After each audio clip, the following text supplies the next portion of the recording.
ধন্যবাদ সাংবাদিক ভাইদের প্রশ্ন করার জন্য।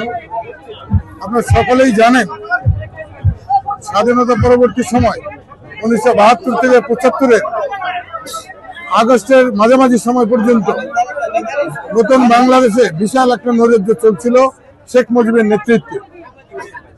তারই প্রতিবাদে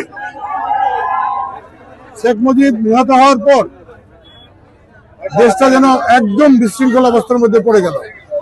2-3 মাস অত্যন্ত আইন শৃঙ্খলা কিছুই ছিল না, চলতেছিল। এরই মাঝে আমাদের প্রিয় নেতা, স্বাধীনতার ঘোষক, রণাঙ্গনের বীর মুক্তিযোদ্ধা এবং বহুদলীয় গণতন্ত্রের প্রবক্তা, উনি তখন সেনাবাহিনীতে ছিলেন, সেনাবাহিনীর প্রধান ছিলেন। কুচক্রি একটা মহল ঢাকা ক্যান্টনমেন্টে সেনাবাহিনীর একটা অংশ তাকে আটক করে ক্ষমতা নেওয়ার জন্য তারা বিশাল ষড়যন্ত্র করে। এরই প্রেক্ষিতে দেশপ্রেমিক সেনাবাহিনী এবং বাংলাদেশের আপামর জনসাধারণ রাস্তায় বেরিয়ে আসেন এবং ঢাকা ক্যান্টনমেন্ট থেকে এই সম্মিলিত প্রচেষ্টায় আমাদের প্রিয় নেতা শহীদ রাষ্ট্রপতি জিয়া রহমানকে উদ্ধার করে নিয়ে আসেন এবং বাংলাদেশের আপামর জনসাধারণ দেশ পরিচালনার জন্য তাকে দায়িত্ব প্রদান করেন। সেই দুর্যোগ সময়ে 7ই নভেম্বরে এই ঘটনা ঘটেছিল। আমরা তারই স্মরণে আজকের এই আমাদের প্রোগ্রাম। এবং আপনারা জানেন, যতবারই বিএনপি দেশ হুমকির মুখে পড়েছে, গণতন্ত্র ধ্বংস করে ফেলেছে বিভিন্ন দল, ততবারই এই বিএনপির নেতৃবৃন্দ এগিয়ে এসেছে। আপনারা দেখেছেন বেগম খালেদা জিয়া 3 বারের প্রধানমন্ত্রী, তাকে দেখেছেন গণতন্ত্র উদ্ধারের জন্য, গণতন্ত্র উদ্ধারের জন্য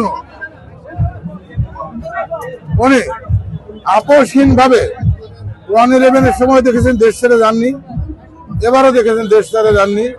মিথ্যা মামলায় অসুস্থ মানুষ এবং এই বয়সে তাকে জেলে ঢুকানো হয়েছে 6টি বছর, 6.5 বছর বিনা দোষে আমাদের প্রিয় নেত্রী দেশনেত্রী বেগম খালেদা জিয়া জেল খেটেছে। এরই পরে অবস্থা আপনারা সকলেই জানেন, আমাদের বহু নেতাকর্মী গুম হয়েছে, মৃত্যুবরণ করছে, জেলে আছে, ফাঁসিতেও মারা গেছে।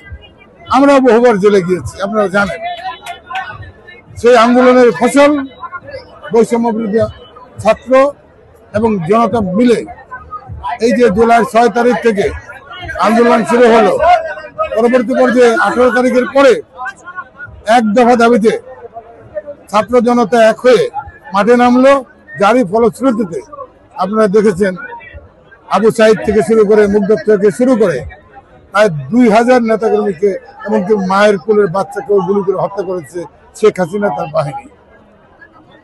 এরই পরে আমরা একটু নতুন গণতন্ত্রের স্বাধীনতার মুখ দেখতেছি। আমাদের তত্ত্বাবধায়ক সরকার এসেছেন সবার সম্মতিতে।